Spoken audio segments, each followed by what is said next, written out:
Hello everyone. आज की video में हम कवर करेंगे क्लास 10th का मैथ्स का चैप्टर वृत्तों से संबंधित क्षेत्रफल का पार्ट 3 यानी कि एरिया रिलेटेड टू सर्कल का पार्ट 3। इसके ऑलरेडी 2 पार्ट हम कवर कर चुके हैं। सबसे पहले हम लर्निंग ऑब्जेक्टिव यानी कि सीखने के उद्देश्य देख लेते हैं। सबसे पहले हम देखेंगे वृत्तखंड यानी कि सेगमेंट क्या होता है, फिर लघु वृत्तखंड का क्षेत्रफल हम कैसे निकालते हैं यानी कि एरिया ऑफ माइनर सेगमेंट कैसे निकाला जाता है, फिर दीर्घ वृत्तखंड का क्षेत्रफल कैसे निकाला जाता है यानी कि एरिया ऑफ मेजर सेगमेंट कैसे निकाला जाता है। वीडियो में आगे बढ़ने से पहले हम मुख्य शब्द यानी कि की टर्म्स देख लेते हैं जो इस वीडियो में यूज होंगे। जैसे वृत्तखंड क्या होता है, वृत्त का वह क्षेत्र जो एक चाप और एक जीवा से घिरा हो उसे वृत्तखंड कहते हैं।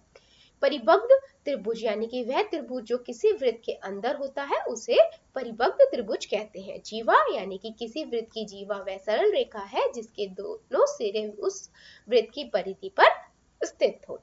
चलिए बच्चों आगे बढ़ते हैं और हम देखते हैं हमने पिछले वीडियो में क्या पढ़ा था। हमने देखा था त्रिज्याखंड क्या होता है और हमने त्रिज्याखंड 2 तरीके के देखे थे, लघु त्रिज्याखंड और दीर्घ त्रिज्याखंड। छोटा वाला भाग जैसे ये यहाँ पर रेड वाला भाग है इसे हम लघु त्रिज्याखंड कहते हैं और बड़े वाले भाग को दीर्घ त्रिज्याखंड कहा जाता है ना। हमने देखा था कि चाप से अगर चाप के दोनों सिरों को केंद्र से लाइन खींच दी जाए तो जो एरिया यानी कि जो क्षेत्रफल बन के आता है उस क्षेत्रफल को हम त्रिज्याखंड कहते हैं। जैसे कि यहाँ पर ये लाल वाला भाग मैंने कलर किया है इसे हम लघु त्रिज्याखंड कहेंगे और बड़ा वाला भाग यानी कि इस येलो वाले भाग को दीर्घ त्रिज्याखंड कहेंगे। फिर हमने ये भी देखा था कि त्रिज्याखंड का क्षेत्रफल हम कैसे निकाल सकते हैं, थीटा बटे में 360 गुना में पाई आर स्क्वायर से, है ना बच्चों।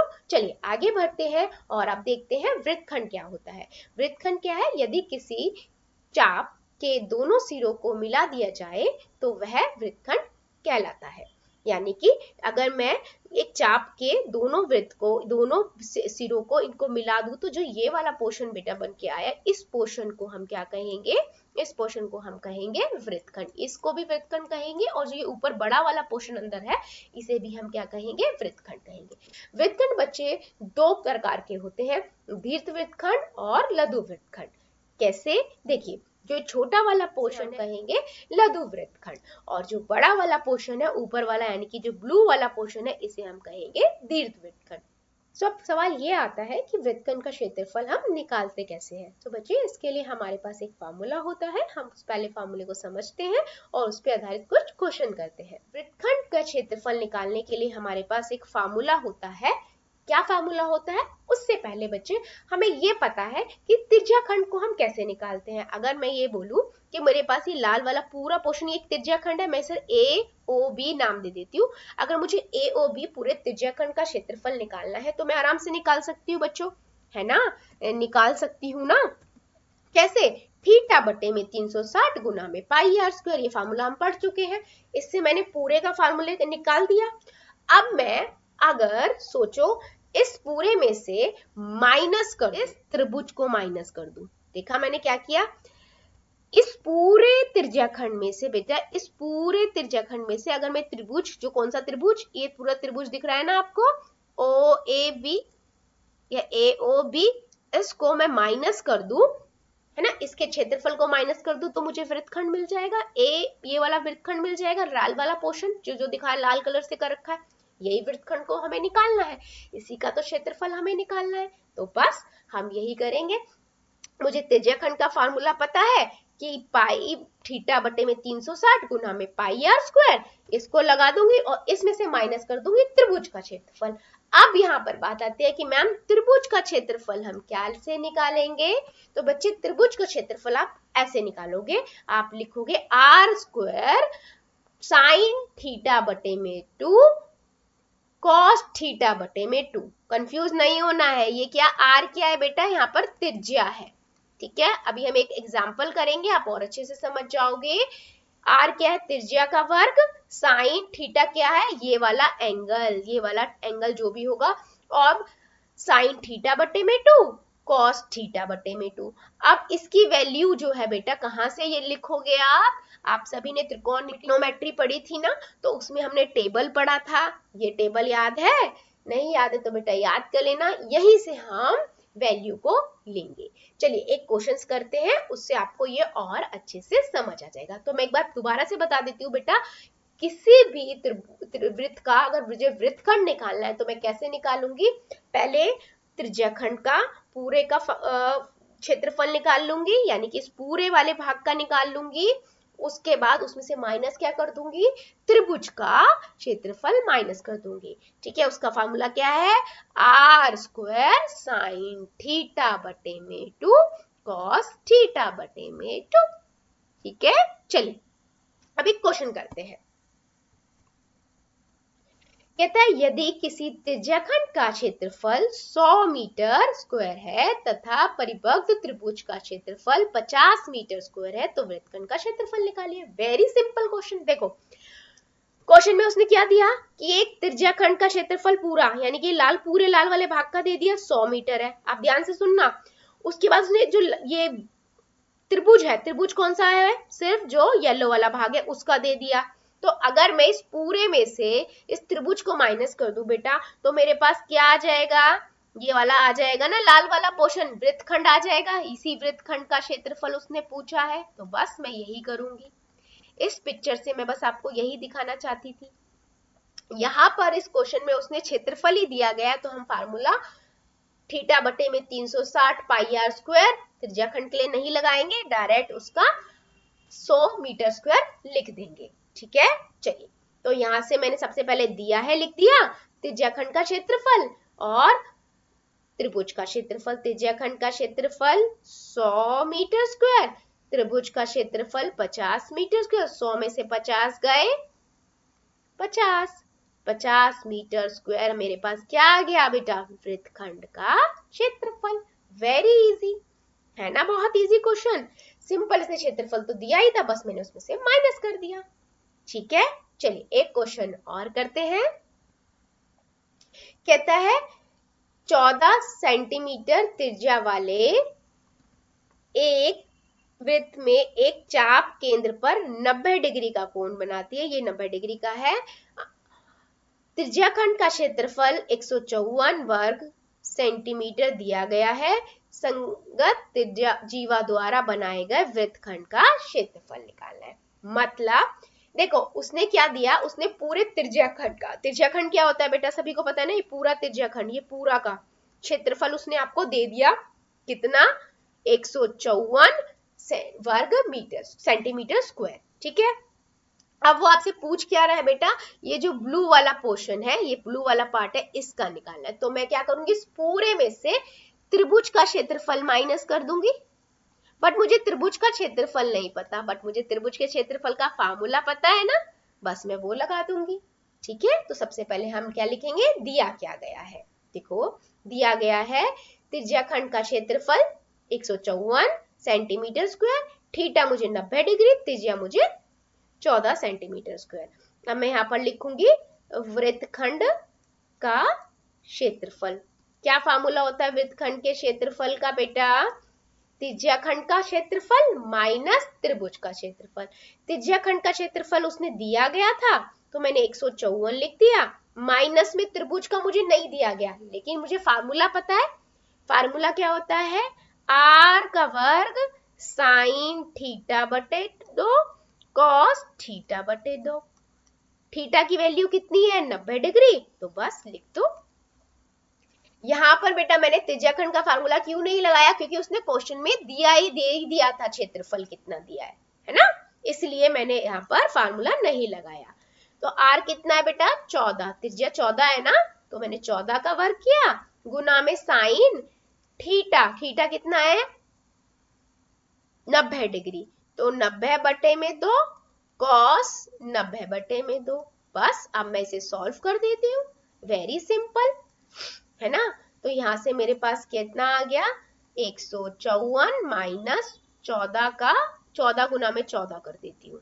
ठीक है, अब मैं देखो 2 एकम 2, 2 चौक 8, 2 पंजे 10। ठीक है, यानी कि साइन 45 डिग्री हो गया, ऐसे ये भी कॉस 45 डिग्री हो गया। अब मुझे साइन 45 और कॉस 45 डिग्री का पता होना चाहिए वैल्यू। इसकी वैल्यू हम कहाँ से देखेंगे बच्चे, हम देखेंगे टेबल में से। ठीक है, तो चलो टेबल में इसकी वैल्यू देखते हैं। साइन 45, साइन थीटा ये रहा, 45 डिग्री ये रहा, कितना आया 1/2 cos 45 इसकी भी क्या है 1/2। चलो वैल्यू रख देते हैं 154 माइनस 14 गुना में 14 गुना में 1/2 गुना में 1/2। 154 माइनस 14 गुना में 14 गुना में, अब देखो आपको पता है ना वर्गमूल 2 गुना में वर्गमूल 2 करेंगे तो 2 बनता है। अगर मैं इसे एक वर्गमूल वाली संख्या को दूसरी वर्गमूल वाली संख्या सेम से गुना करूं तो कंप्लीट एक संख्या बन जाती है ना। तो यहाँ से मेरे पास 1/2 आ जाएगा। अब देखो ये कट जाएगा, 2 एकम 2, 2 सत्ते 14। ठीक है, यहाँ से आया 154 माइनस 14 गुना में 7। अब 14 को 7 से हम गुना कर देंगे बेटा, कितना आ जाएगा 7 चौक 28, 7 एकम 7, 8 9, तो 98 आ गया। अगर मैं 154 में से 98 माइनस करूंगी तो कितना आएगा, कर दो 154 में से 98 माइनस करो, 14 में से 8 गए 6 है ना, 14 में से 9 गए कितना आएगा 5, तो 56 सेंटीमीटर स्क्वायर। ये आपका क्या आ गया, ये आपका आ गया वृत्तखंड का क्षेत्रफल। कितना आ गया 56 सेंटीमीटर स्क्वायर। ठीक है बच्चे, है ना बहुत इजी। बस आपको ये ध्यान रखना है हमें दिया क्या गया है और हमें निकालना क्या है। डरना नहीं है, कैलकुलेशन लंबी है बट इजी है। ठीक है बच्चे, चलिए आगे बढ़ते हैं। चलिए बच्चों, अभी तक हमने ये देख लिया कि एक वृत्तखंड का क्षेत्रफल हम निकालते कैसे हैं। बच्चों हमने देखा वृत्तखंड जो होता है वो 2 प्रकार के होते हैं, लघु वृत्तखंड और दीर्घ वृत्तखंड। अगर हम ये देखें कि एक वृत्त का जो पूरा क्षेत्रफल होता है वो कहीं ना कहीं 2 भाग में बट जाता है, लघु वृत्तखंड और दीर्घ वृत्तखंड। तो मैं यहाँ से ये कह सकती हूँ कि अगर मैं लघु वृत्तखंड और दीर्घ वृत्तखंड दोनों को मिला दूं तो वो क्या बन जाएगा, एक वृत्त का क्षेत्रफल हो जाता है ना। क्योंकि कहीं ना कहीं वृत्तखंड जो है वो वृत्त के क्षेत्रफल को 2 भागों में बांटता है। ठीक है, तो यहाँ से बच्चे हम क्या कह सकते हैं कि एक वृत्त का क्षेत्रफल बराबर में दीर्घ वृत्तखंड का क्षेत्रफल प्लस में लघु वृत्तखंड का क्षेत्रफल। ठीक है बच्चे, चलिए इसी के आधार पे हम एक क्वेश्चन करते हैं जिससे आपको ये और अच्छे से समझ आएगा। कहता है 7 मीटर त्रिज्या वाले एक वृत्त के लघु वृत्तखंड का क्षेत्रफल क्या होगा यदि दीर्घ वृत्तखंड का क्षेत्रफल 96 मीटर स्क्वायर है। यानी कि उसने दिया हुआ है बेटा कि जो ये दीर्घ वृत्तखंड है इसका जो क्षेत्रफल है 96 मीटर स्क्वायर है। ठीक है, और हमें इसका क्षेत्रफल निकालना है। तो मुझे अगर बेटा मैं पूरे वृत्त का क्षेत्रफल पता हो, मुझे अगर मैं पूरे वृत्त का क्षेत्रफल निकाल दूं और उसमें से दीर्घ वृत्तखंड यानी कि 96 को माइनस कर दूं तो मुझे ये लघु वृत्तखंड का क्षेत्रफल मिल जाएगा, है ना। तो बस हम यही चीज का यूज करेंगे और यहाँ पर सॉल्व करेंगे। ठीक है बच्चे, देखो दिया गया है त्रिज्या का क्षेत्रफल 7 मीटर, दीर्घ वृत्तखंड का क्षेत्रफल 96 मीटर स्क्वायर, लघु वृत्तखंड का क्षेत्रफल हमें निकालना है। वृत्त का क्षेत्रफल हम सबसे पहले निकाल लेते हैं। क्या होगा 22/7 गुना में 7 गुना में 7, 7 से 7 कट गया और अगर मैं 22 को 7 से गुना करूंगी तो मेरे पास 154 मीटर स्क्वायर आ जाएगा। तो ये तो मुझे मिल गया क्या 154 मीटर, 154 मीटर स्क्वायर मुझे क्या मिल गया, ये मुझे मिल गया वृत्त का क्षेत्रफल। मेरे पास पूरे वृत्त का क्षेत्रफल है और मुझे ये पता है कि दीर्घ वृत्तखंड का क्षेत्रफल कितना है, यानी कि ये पूरा 96 मीटर है व्हाइट वाला पोर्शन। तो मैं अगर लघु वृत्तखंड का क्षेत्रफल कैसे निकाल सकती हूँ, वृत्त का क्षेत्रफल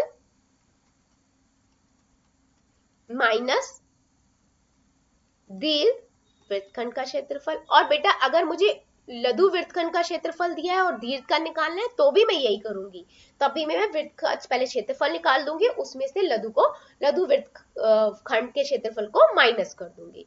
ठीक है बच्चे, वृत्तखंड है ये। ठीक है, तो ये मुझे दिया 154, इसमें से मैं माइनस कर दूंगी 96। तो जब मैं 154 में से 96 माइनस करूंगी तो कितना आएगा, 14 में से 6 गए 8 है ना, और 14 में से 9 गए 5, तो यहाँ से मेरे पास आ गया 58 मीटर स्क्वायर।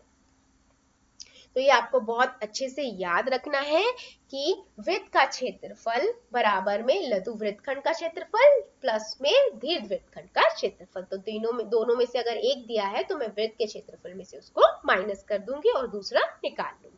इस वीडियो में हमने सीखा यदि किसी चाप के दो सिरों को मिला दिया जाए तो वह वृत्तखंड कहलाता है। वृत्तखंड दो प्रकार के होते हैं, दीर्घ वृत्तखंड, लघु वृत्तखंड।